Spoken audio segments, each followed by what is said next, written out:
My name is David Heidler. I'm co-founder and managing director of Akwaba Afrika, and we are a outbound tour operator from Germany selling clients to Africa. So basically, we cover over 20 destinations all over the African continent, and we specialize in tailor-made trips. I have a bachelor degree in African studies. During my studies, I was already helping a friend of mine who owns a safari company in Tanzania to send clients. So I said, let's turn this side hustle into my main job. And me and my co-founder, we started with Akwaba Afrika almost 10 years ago. When I finished with school, in Germany, we still had the mandatory military service back in the days. So I said, I'm not going to the military. I'm doing a civil service, but we were able to do it abroad. So I found a NGO who were doing some projects in East Africa. So I ended up doing my civil service in Tanzania, but in the countryside. It was really rural area, but it was nice. I really enjoyed the experience, and I got to travel a lot in the country. So I saw so many things. So then afterwards, whenever I met people and we talked about Tanzania, they all started with the same things they saw or they wanted to saw. It's all about Serengeti, Kilimanjaro, Zanzibar. It's only these three things. So I was said, look, have you ever considered going there and have this experience and let's say visit this region or even go on that trip? And most of them had no idea that it even existed. So I realized that a lot of potential of, let's say, the first idea was some kind of cultural tourism only, where we go to the countryside and experience the how to say rural areas and not the tourist hotspots but off the beaten track. So that was my first idea, and as I said, I was helping a friend of mine. He owned a safari company in northern Tanzania to send in clients. So I was dealing with his clients in German to put their safari, but it was all the same. It was always the safari with some Zanzibar or some beach extension in the end. And I really hated that it was such a diverse country, but it was like in publicly it was only limited to these three areas. So then again, like with my co-founder, we had a long backpacking trip where we went from Tanzania to Kenya to Ethiopia, even to Somaliland, and we saw a lot in between, which is not touristic. And then when we came closer to our bachelor thesis, we were like, okay, we need to figure out what we want to do afterwards. And there we said, look, we know what we love about the countries we visited, but if we go to the websites of the big or of the competitors, I mean, we were not competitors yet, we realized that many of these things were not covered at all. We said, okay, look, there is something we want to show people. We want people to experience because it was a great experience for us, but there's no one offering it. And then somehow over there it grew the idea. So in the beginning, we wanted to have it more like a travel agency. We're not responsible for everything, and I would say connecting them to African tour companies running these tours, but there were some legal issues. We were not able to do so because the European consumer law is quite strict with tourism. So then we decided, okay, and then we need to go deeply in it and do it properly from scratch and have the full responsibility for everything, but being able to fully control the product. And I think basically for me, I would say it was a process of finding the problem or even to realize that there is a problem. It was because I saw it, I liked it, I wanted to share it, but no one knew it's existing. Having studied African study does not necessarily help me with the touristic stuff. So we had to learn tourism from scratch because we had no idea what we were doing in the first instance. But still today it helps us in terms of communication with the clients. So a major issue we do have is when talking about traveling to Africa. Africa is a huge continent, and we want to explain to them that Africa is a bit different to what they might experience or what they might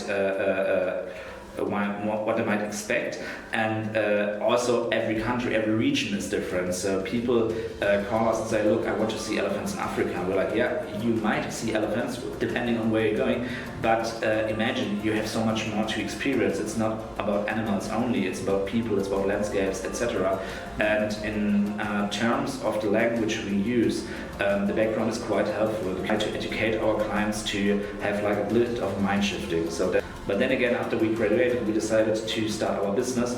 We had big help from Smile, which is an entrepreneurial initiative at the University of Leipzig, and they helped us in the process of starting a business to write a business plan, a financial plan, and to plan the marketing, etc., where we obviously had no idea about it before. There are many tour companies out there doing trips to Africa, so we're all doing the same. We're sending clients, we use the same hotels, the same national parks. So no matter where you book, Serengeti is always nice. And if you go to Accra, it's always the same city. It does not change. But the problem we saw in the industry is that there are some approaches to sustainable tourism, but most of them were only like a little bit, they're offsetting some carbon emissions and call it sustainable. That's not how we understand the problem. So we said, if we're going into tourism, first of all, we want them to experience what we experienced, which is a different approach. As my partner and I, we both used to live in different African countries, and we had some insights there and said, that's what we liked.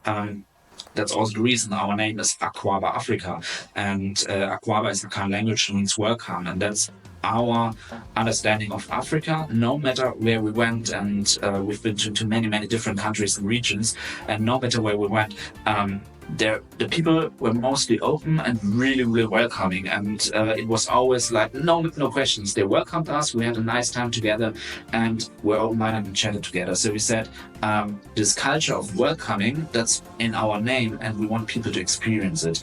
So we try to not only go to safari all the time, but rather have some cultural interactions to talk with local people, to see communities, to visit all of these places.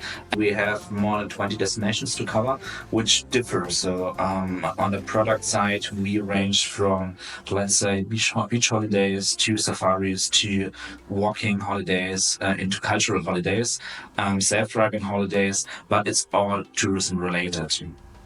If you find in a quite in German say gesättigte Branche, so in a full industry, and there's no possibility at all, but still in between you find a niche and say, look, in this niche I can compete, I can